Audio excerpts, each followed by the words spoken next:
Right now I'm standing at the highest point above sea level in the southeast of England, higher even than the Shard in London. And if I look east, the next highest point will be the Ural Mountains in Russia.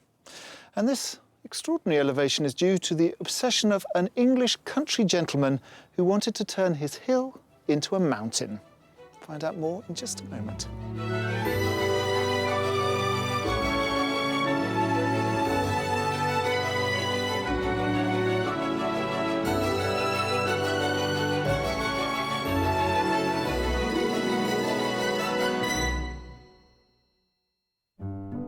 Today's couple searching for a new family home are American expats looking for a true slice of British country living. It's cute, isn't it? It oozes charm. Just the kind of house we like.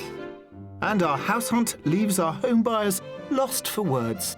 I'm speechless. How is that possible? I'm definitely in trouble now.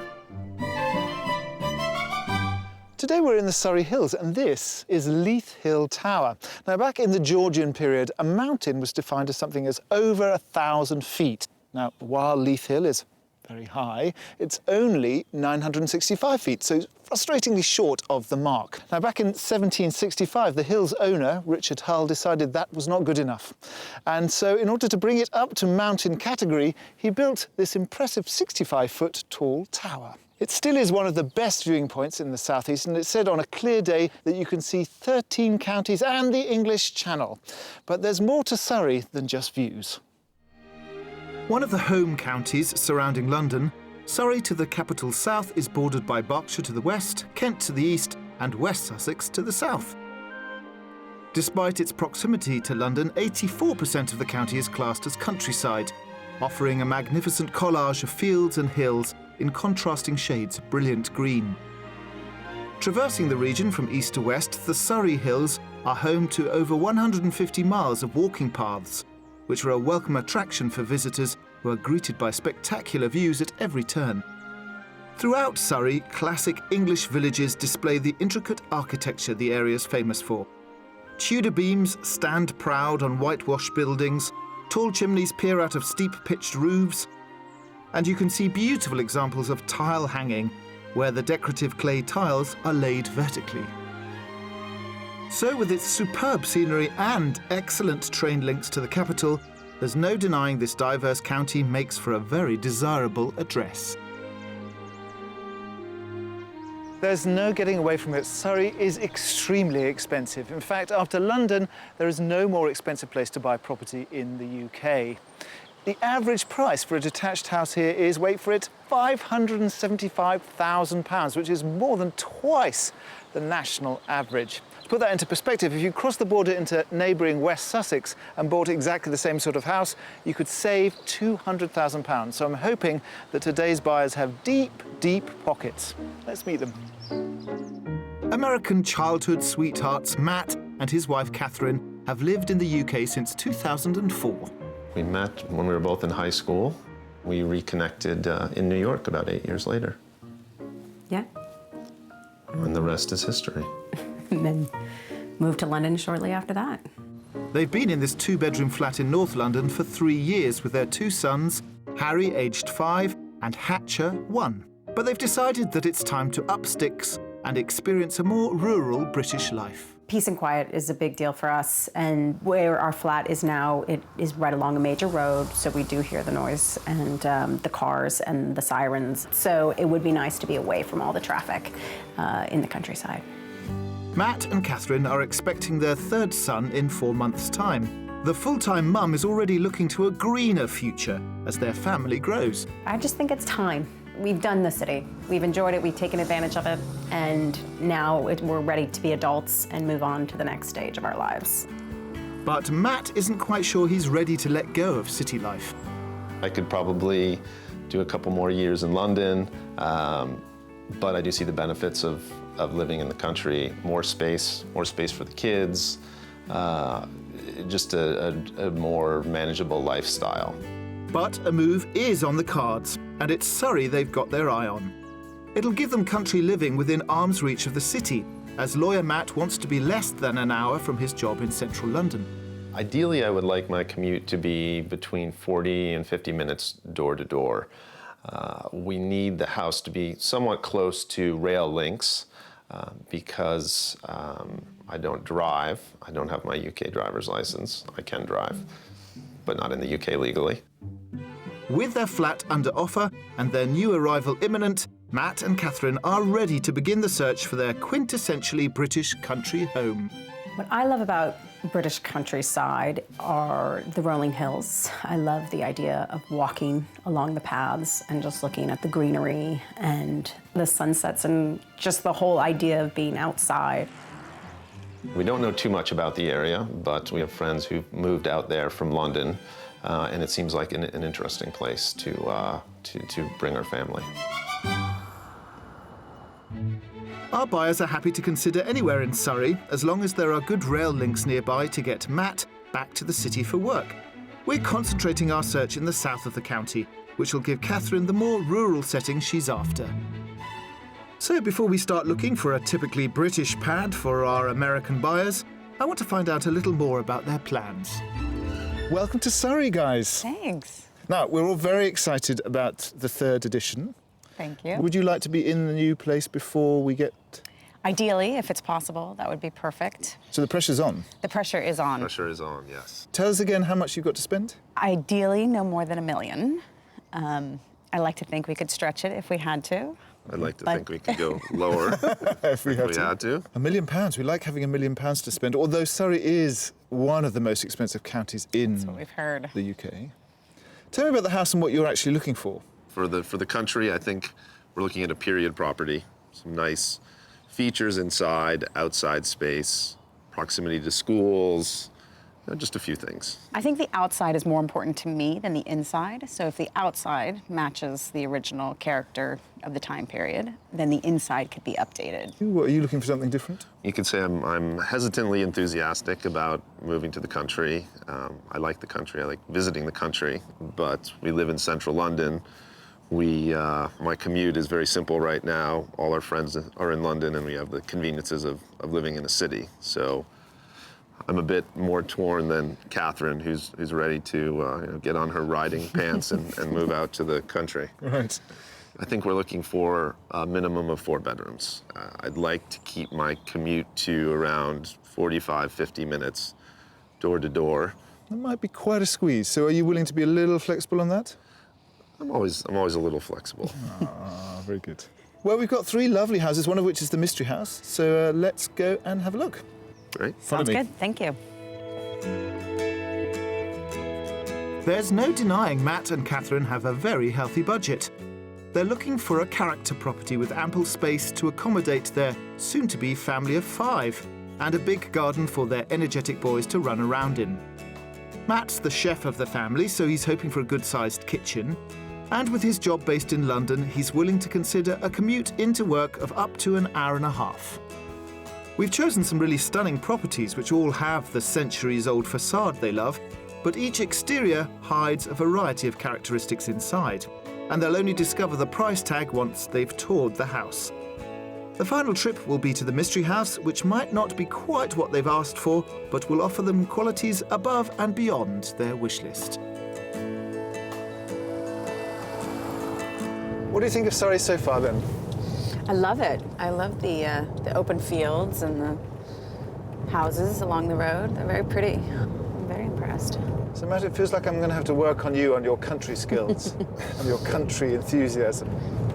Maybe a bit. We'll see. I'm trying to keep an open mind.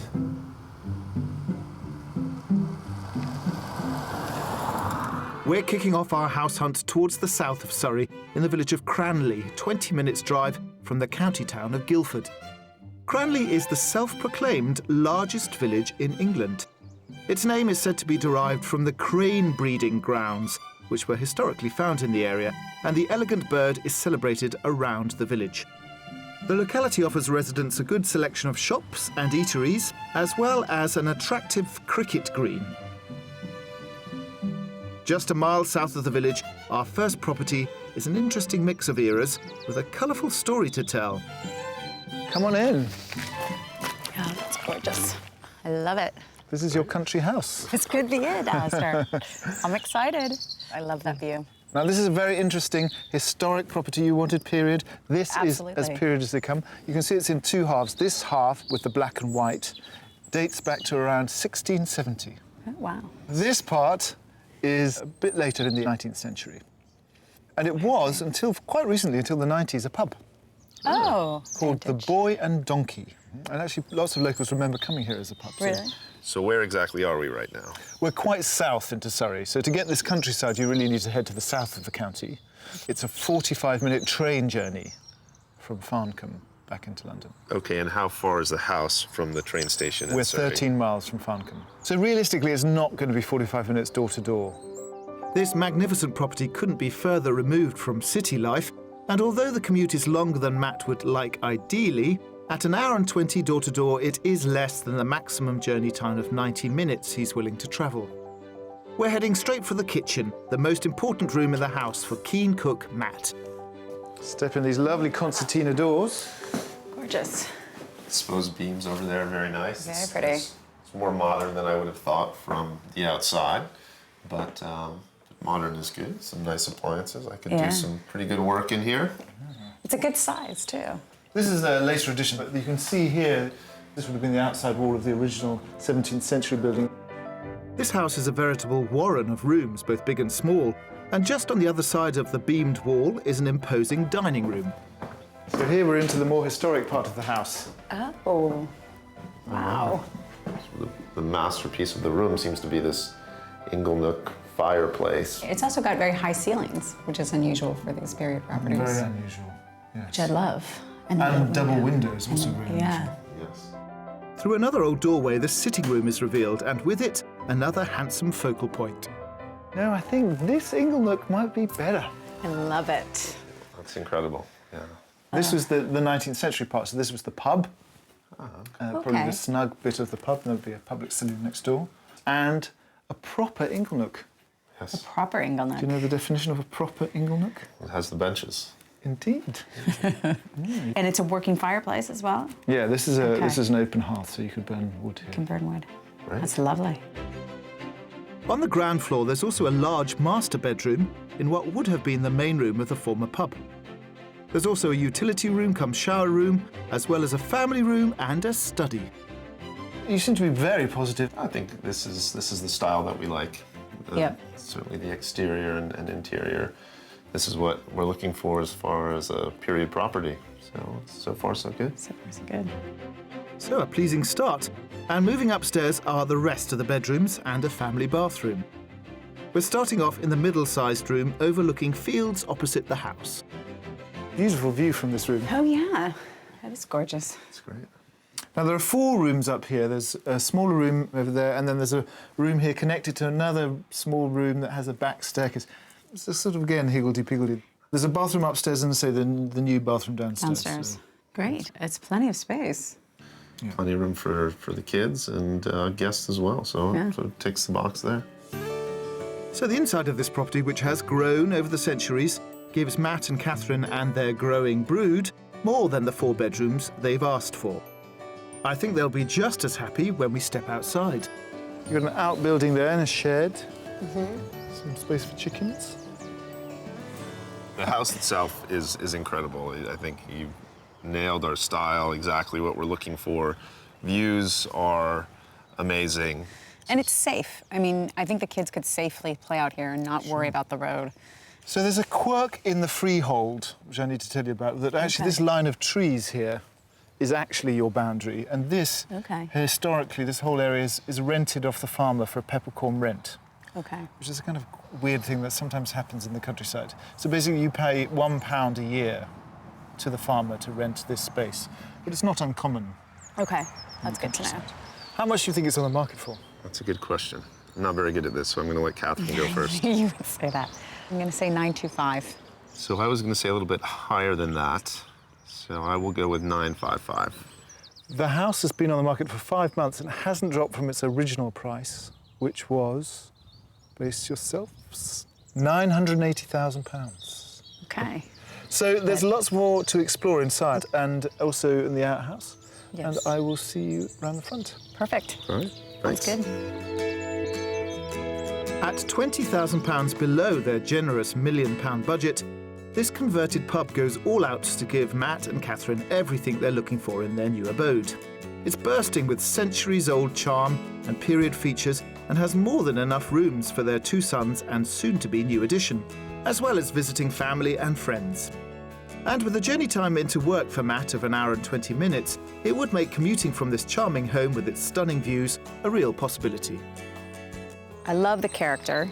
I love the beamwork on the outside. I love the sort of old and new, even though the new is 19th century.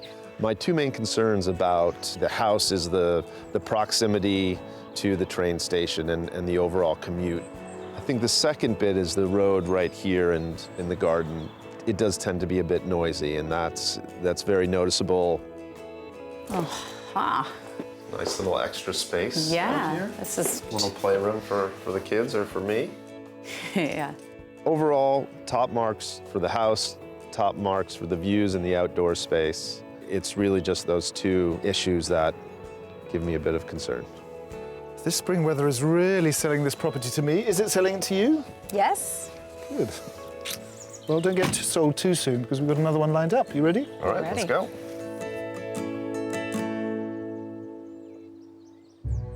In the far west of Surrey lies the market town of Farnham, known for its fine examples of Georgian architecture. The area is also historically recognised for its pottery production, due to its rich supply of clay, a fine-grained soil and the raw ingredients of ceramics. When Catherine was a student, she studied pottery, and it's something she's planning to take up again in her new country life. So she and Matt have come to meet Guy Haynes at Farnham Pottery, a local landmark he took over 3 years ago, to learn a little about the art form being produced here in Surrey. Let me tell you a little bit about the pottery. It's from the late 19th century, and it was what's called a country pottery. 5 generations were based here, just one family, the Harris family. And why is the pottery in this location? Just the clay. It was the So clay, okay. if you dig down here, Right. it's like cutting chocolate. It's literally very wet clay, and it's superb for making pots. At their peak, the potteries would have employed up to 30 people, each producing around 1,000 items a week. Up until 14 years ago, these old red brick buildings were in a state of disrepair. And slowly, Guy's renovating them to be used as a centre for crafts for the local community. It's been a labour of love to restore the pottery to its former glory, and in just 3 months, the work will be complete. We're now in the glaze room, where they applied glazes to the more decorative pieces that they made. Do these represent the spectrum of colors that they would do back then? Yeah, so I think if you were coming here and wanting to tile maybe some of your kitchen area, you'd literally be able to walk up to this wall, and this represented the samples of the colours that they could produce for you. That was then, but today professional ceramicist Ashley Howard rents a studio from Guy, and he's going to show Matt and Catherine the ancient art of printing on clay tiles. The tiles are made from red terracotta, and the slips, the coloured paints they'll be using, are made from stained liquid clay. They don't always reflect the colour that you're working with. For example, this actually turns blue when it comes out of the kiln. The designs are painted onto strips of cloth and are applied in layers, allowing each colour to dry slightly before the next pattern is added. I love how when you put it in the kiln, you don't know what's going to come out. And I haven't done it in a very long time. This is a big treat for me. How are you getting on down there, Matt? I think I have a masterpiece here. The finished designs are left to dry for 10 to 15 minutes before Ashley applies white slip, which will become the background colour when they're transferred to the tiles. This we shall lay in position, apply a little bit of pressure, and then as we peel the cloth back, all will be revealed. And there is your finished tile. Now Matt's the masterpiece. Fantastic. The tiles will take a week to dry before being fired in the kiln to set and then again to glaze. It's not an instant process, but it has beautiful results. It will be worth it, because when your work is fired and finished, it will last forever. Thank you so much. Thank you Thank for you. everything. It's been an absolute pleasure. Good luck with your house hunt. Thank you. Thank you, Ashley. Catherine. Thank It's you so very nice much. to meet you. Thank you. For our second property, we're heading to the east of the county, to the village of Oakwood Hill, 10 miles south of the market town of Dorking. Just 2 miles away from Oakwood Hill is the larger village of Ockley, which would offer Matt all the conveniences he likes at his fingertips, but in a beautiful English countryside setting. There are welcoming pubs, a farm shop selling freshly picked local produce, and that all-important train link straight back into the city. A 5-minute drive takes us back to Oakwood Hill for a bite to eat. There you go, your first Surrey pub lunch. Is it good? Delicious. Is this the sort of community feel you're looking for in terms of the area? A nice pub nearby is definitely important. Would you like to live near this pub? Where are you This would going be with this, A Alistair? feature. Would you like to live next door? That would be very convenient. Then let's go and look at it. What? Wow. Our second property is a 5-bedroom, double-fronted period house dating back to the late 18th century. What do you think? It oozes charm. Yeah, this is great. Just the kind of house we like. Is it? It is. You said Yeah. that about the last one. Is this any different? I think it's very similar. Yeah, nice character, period house. Interestingly, this was 2 cottages, and Oh, it's now joined together as one. okay. And it's a very typical sort of Surrey style with its 2 gables Yeah. and the lovely wooden turned work above the porch. Oh, that's good. Yeah, that's lovely. Actually, the owner here works in the city, and it takes him exactly an hour and a half from door to door to his desk. So can you imagine this being your home? Certainly the house from the outside, yes. Let's go in. Okay. If they lived in this delightful character property, Matt would have a slightly longer commute than he would like to his office, of an hour and 40 minutes. But their dream setting is found in the south of the county, which is further from the city. Nevertheless, things have started well, and long may that continue. Come on in. Straight into the sitting room. Okay. You can see this is where the 2 houses were knocked together. Well, right. So actually that side used to be the kitchen of the one house, and then this is been knocked together as one big, long sitting room. It's a nice space. It's It is a very nice big. space. I like it. It feels newer than the other house. They have completely renovated it. and Renovated modernised it. Yeah. There was something more would say charming about the definitely. other one. So there's a nice sunny study at the end of the room there, but it's the next room that I think you might like. Okay.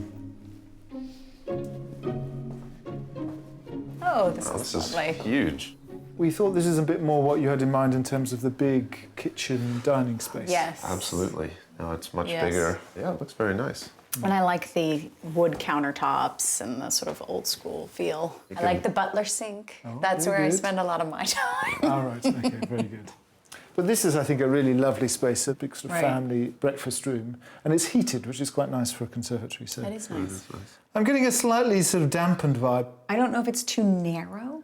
I don't know if it's because the rooms are very rectangular, that feeling is sort of turning me off. But I think this room is very appealing. I like the way it connects to the old house. And I've always wanted a conservatory. It's quite a property. And it continues, because of course we've got another house to explore. Right? Yeah. In the dining room here. Yeah, so this was the second half of the house. Oh, okay. And now this is the dining room. It's a very elegant room. And then through there, there's what they call the snug, which was the sitting room of the original house. The layout is perhaps a bit more logical than the last house, which was sort of topsy-turvy. Yeah, we don't need logical, though. We're not very logical ourselves. The kitchen may be a playground for cook Matt, but Catherine's admitted there's something missing from this house. But she's keeping an open mind. Moving upstairs, there are 2 bathrooms, a single bedroom, and 4 bright doubles of roughly the same size. We've come to one at the front of the house. It's a little small.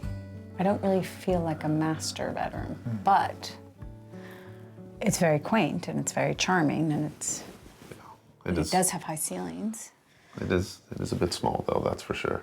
Is the upstairs growing on you? I like the upstairs better. I think maybe it's the square feel to the rooms that I like and the higher ceilings. It's definitely nice, but I think it lacks a bit of the quirkiness of the first property. Yeah. I can see why you would have chosen it for us, certainly, but it doesn't pull me in. It's not twanging on your heartstrings. It's not. It's just not there. I don't think so, yeah. It's clear Matt and Catherine are looking for something unique in their country home. And although they were excited by this house's exterior, the inside doesn't seem to match up for them. But outside, once again, I'm hoping the garden and the views might make them change their mind. It's equally pretty from the back as it is from the front. And the garden, they haven't really done much. You could do all sorts here. There's another little plot down here. It used to be the veggie patch, but actually right in the corner you get a fantastic view, and you can see Leith Tower, which is, as I know, the highest point in the southeast. You're a wealth of information, Alistair. I am. I also know how much this house is on the market for. So, what do you think the figure is? I'm going to go with 990. Okay. I am going to stick with 955. So the same as last one. Same as last time. Actually, this is on the market at 995. 5. So I think that's one each. But there's still more for you to explore. You know the drill. We do. Look around. I'll see you around the front. Okay. Coming in at just £5,000 under budget, this period property gives Matt and Catherine all the space they need for their expanding family. The house is conveniently located just 10 minutes' drive from a direct train link to London, but the trade-in for the beautiful rural location would be Matt's door-to-door commute of an hour and 40 minutes. I think it's a very pretty house. I think it has a lot of charm and character. But I think for me, when I go inside, it just feels a little, maybe too modernized. It was surprising to see the inside after seeing the outside, and I'm not sure it's the type of house on the inside that would get me out to the country. It's been a while since I've been in Surrey. It's incredibly rich in birds. The bird song's amazing. Have you heard the lovely bird song? Yeah. Very nice. Okay, so we're all done for today. No more houses. Okay. Time to rest up, but I do hear there's a good pub next door. Oh, let's go.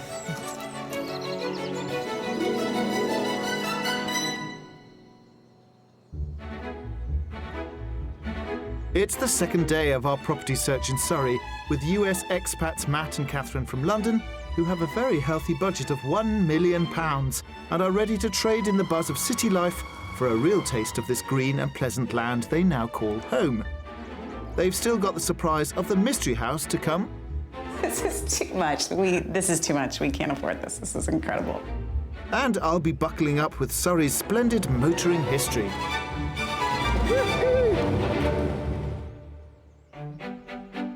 On our Surrey house hunt, we've already seen two period properties full of the charm Matt and Catherine want in their English country home. But in our third property, the Mystery House, we're offering them something really quite spectacular, but asking them to move further south. Crossing borders into West Sussex, not only will their pounds stretch further, but Matt would have a travel time into work of only an hour and 5 minutes. Our final visit is to the tiny hamlet of Old Holbrook, 4 miles from the market town of Horsham. Horsham is a handsome town with smart stone buildings steeped in history. And it'll give Matt and Catherine all the facilities they're used to, including plenty of shops and restaurants. A 10-minute drive takes us to our last house, and I'm convinced the property's attractive features will more than make up for its southerly location.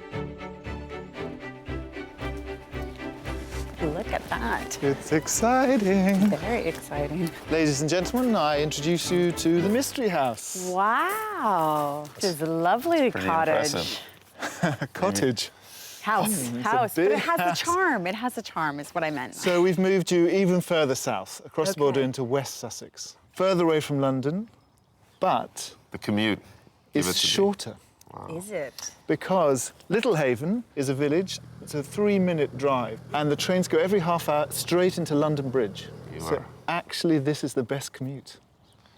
Alistair, you're a genius. done Well good. done. I feel And like that's I'm in- just the commute. We haven't even started on the house, which is, I think, a bit of a masterpiece. It was a small farmhouse cottage, and the present owner has completely transformed it. I'm in can't trouble. I can feel it. I'm in trouble. I'm excited to go inside. Let's have a look. Okay. Catherine admitted to me that exterior character is a must, but doesn't have to follow through inside. So I'm sure she'll be impressed by this 4-bedroom extended cottage, which has been modernised throughout to an immaculate standard, making it a perfect blend of old meets new. Actually, rather unusually, I'm going to ask you to stop in the hall, Okay. because this is quite an architectural feature. Yeah, this is Wow. a surprising contrast to the outside of the house. Yeah. But you can see this is a taste of what's to come, because the owner has, Grand. yeah, exactly, made something grand from what was quite a modest farmhouse by going right up to the very top of the attic in one space. But it's still nice. open and it's airy and it's well done. Yeah. It looks very high quality. It seems Catherine's falling for the striking detail in this 20th century house, but I think Matt is still quietly struggling with the thought of leaving the big smoke behind him. Maybe the kitchen will help him say goodbye to city life. This is nice. It's got the sitting area we were looking for, plenty of counter space, plenty of storage space, and really nice finish. Very nice finish. And the sliding doors that open right out into the garden. Yeah. Amazing. Amazing. Definitely in trouble on this one. It is Why gorgeous. do you keep on saying you're in trouble? Gorgeous. He's scared of himself. He doesn't want to like it. Scared of your own 'cause he's desire. like- Let it go. Release the desire. Off the kitchen is a utility room leading to a carport and a garage. Moving into the middle of the house is a sizable sitting room. Wow. Yeah, this is a wow room too. This is a wow room. That's a very interesting wood burner. Beautiful oak floors throughout, like love real it. oak. Yeah, it's a good sized room. And it flows very nicely into the kitchen, very comfortably. Can you imagine yourself, after a hard day in the city, coming back? Yeah, it would certainly be a nice place to come back to. Are you getting the vibe too? Oh my gosh, right away. There's no doubt. This is it. The house seems to be selling itself. Catherine's hooked, and although he may not be admitting it, I don't think Matt's far behind as we move to the dining room at the front of the house. This is a lovely room too. Oh wow. Yeah, this is nice. Great dining area. Well, what a lovely formal place if you had some friends around. It's perfect. As we move upstairs, there's a clever use of space with a mezzanine study above the landing. There's a family bathroom, 3 double bedrooms, one with an ensuite and one with its own mezzanine level in the eaves, and the master with views over the garden and surrounding fields. Beautiful. With a balcony off of it. With a balcony, yeah. And the doors. Yeah. And again, you I got can woo you from the garden. you could do Would a you Juliet. serenade me? Yes. But again, you can concertina those doors open so you could sit here in the evening because you get the evening sun. Yeah, it's beautiful. Gosh, I It's mean, hard to this whole find house is anything wrong. so immaculate. It is just incredible. Is this what you were thinking about as a master? Yes, this is exactly what I picture a master to be. But Catherine ain't seen nothing yet. I have to say, I've seen some ensuites. There's more? This is an ensuite. Bit of a walk-in wardrobe dressing room. And welcome to the ensuite You world. are kidding me. I'm definitely in trouble Okay, now. this is too much. This is too much. We can't afford this. This is incredible. This is just. This is a good. This is a beautiful living You space. could live here. I mean, I could, Matt. I could. Okay, well, we can talk about that. Okay. It's like my dream. Okay. You can have, No pressure here, right? No Loving pressure. Matt's face is like, you can have the balcony off the master, and I can have the walk-in. Isn't there a highway around here or something? Can help me out? Is there anything? no. So we're getting thumbs up, even from you. Yeah, thumbs up. Let's go into the garden Okay. and talk money. Money, money, money. The house sits in a third of an acre of land, and leading out from the kitchen, a stone patio overlooks a manicured lawn and endless country views. This is the garden. You can see the boundary there with the hedge. So it's not massive. It's very maintainable, which is all that I care about. Let's get a full view of the house. It's quite a property. It is. What do you think it's on the market for? Why don't you go first? All right, I'll go first. I'm gonna say $1,035,000. Okay. So a bit of a budget. Let's go with $1,050,000. I'm afraid Catherine wins 2-1. This is actually the cheapest property we're showing you. Oh, What? It's on the market for £965,000. that's very surprising. Oh my gosh. I'm definitely in trouble now. I'm speechless. How is that possible? Well, because we left Surrey. We left Surrey. It's amazing. The only thing is that he has an offer on the table. Oh. So there's pressure. Okay, well, we have to discuss. I think this is going to be a one-sided discussion. Yeah. So get inside, explore, Okay, and I'll see you at the front. great. This beautifully renovated home gives Matt and Catherine everything they've asked for and comes in a surprising £35,000 under budget. We've crossed counties to get here, but with an hour and 5-minute commute to work for Matt, it's an easy journey into the city. But with an offer already on the table, they need to act quickly if they want to get the keys to this impressive house. I think it is a very well put together home. And I put emphasis on home because I think it's very livable, very comfortable. And the only thing I'm imagining is my 3 boys destroying it. It will never look this good. It's great, you know, the outside, it's again what we're looking for. On the inside, not necessarily what we were expecting. It's a bit of a modern twist, but it still has the character and the quirkiness we're looking for. I could not have asked to see anything better. So it's exciting. What a pleasing house. Everything about it is pleasing. Even the porch, even the wood stack is pleasing. Did you find anything you didn't like about it? Not a thing for me. Even Not you? Not yet, nothing. I've looked hard too, I've looked very hard. You did, you were looking hard. Okay, let's go and get away from the magic house and see if we can get some clarity.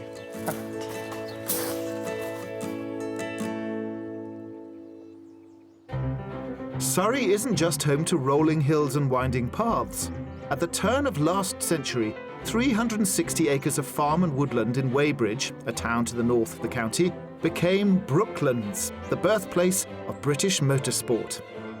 I've come to meet Alan Wynne, director of the Brooklands Museum on the very site it all started. I have to fess up that I'm not a big petrol head, Alan, but actually the smell of oil in here is very evocative. Yeah, this is where it really happened, and you can still get the real spirit of what Brooklands was like. Brooklands stands on the estate that in the early 1900s belonged to local landowner Hugh Lock King. He had a passion for motor racing, something that was all the rage in Europe, but with our strict rules of the road, it was struggling to make its mark in Britain. Motoring still really at its infancy in this country. We'd really moved forward from a 4-mile-an-hour speed limit to a 20-mile-an-hour speed limit. 20 miles an hour. Had no opportunity to go racing on public roads in this country, and that was really the impetus behind Hugh Lock King building this amazing track. It was on a visit to a motor racing event in Italy in 1906 that Hugh Lock King was shocked to discover there were no British competitors. There was nowhere in this country where you could legally drive and therefore develop a fast racing car. The very same year, it took 2,000 men 9 months to build Lock King's vision, the world's first purpose-built motor racing circuit. And this is the track. This is the track. It was 2 3/4 miles round, 100-foot wide concrete all the way. This was the biggest concrete structure in the world at the time it was built. And it was laid out very much on the lines of a horse racing circuit. Between 1907 and 1939, over 1,200 races were held at Brooklands, including the first British Grand Prix, staged here in 1926. So when did it close down as a track? It closed with the outbreak of war in 1939, so the last race was on the 6th of August 1939. So I can see all the cars. Can you give me a little tour of these? Yeah, by all means, yeah. The track never reopened, and the aircraft industry, which was already on site during the war, took over the land. But all was not lost, and a remaining 32 acres now form the museum, which preserves the memory of Brooklands and its stretch of surviving track. Today, around 40 magnificent motor specimens are proudly displayed in the museum. The majority are from the heady days when Brooklands was alive with the sound of revving engines. This is the fastest car ever around the Brooklands track, the Napier Railton Special, built in 1933, eventually lapped here at an average of 143.4 miles an hour. Average? So what was its top speed? The fastest it would have gone on the track here down the main straight, about 160, 165. Can we see the track? Can we see what's left of the track? Yeah, we should take you up there and let you see it. Presumably this is Edwardian concrete. The bulk of this concrete is the stuff that was laid 1906, 1907. Is this your car? Yeah, this is my car, 1929 Bentley, absolutely ideal for driving on the Brooklands track. Why don't you step aboard and come for a ride?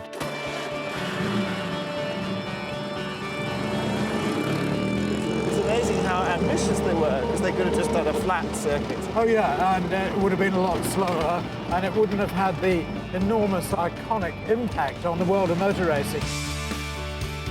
We'll just nip up here a bit so you can get a feel for what it's like. Oh my God, we're going really high.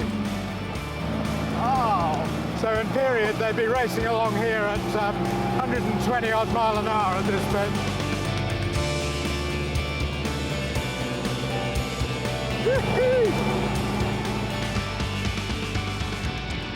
Oh, I could do that all day. What a very pleasant experience. Thank you so much. It's been a real joy. Driving around this track, I can just imagine how exhilarating racing here must have been 100 years ago. In the coming months, Alan has plans to clear and restore even more of the surviving track, freeing up another quarter of a mile to hold motoring events, bringing life back here to the Brooklyn circuit. By the end of all the property viewings, I think it was pretty clear to all of us which of the three houses that Catherine and Matt liked the most. But what we have to do now is pin them down to their plan of action and find out what happens next.